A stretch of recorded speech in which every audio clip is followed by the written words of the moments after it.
21 ka mga sakyanan ang nagtapok gawa sa buhatan sa Regional Highway Patrol Unit 13.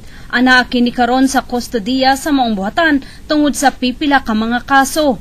5 niini mga sakyan ang gikarnap apan napalit sa mga karaganon. 5 ang gitampered ug 11 ka mga sakyanan ang dunay mga questionabling dokumento.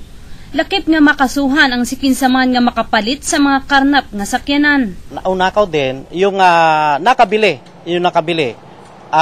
Assuming na hindi siya yung nag-facilitate nung hindi siya kasama sa karnaping.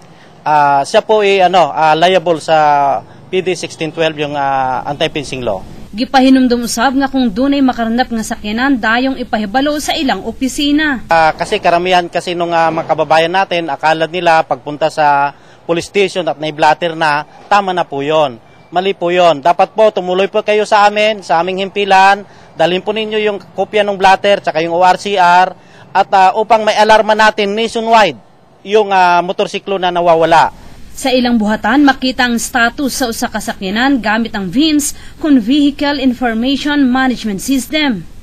Subling gipahimangno sa Highway Patrol Group nga una pa mo palit og second hand nga mga sakyanan mo bisita una sa ilang buhatan aron mahibawan kung kini gikarnap ba o kaha dunay falsipikadong mga dokumento.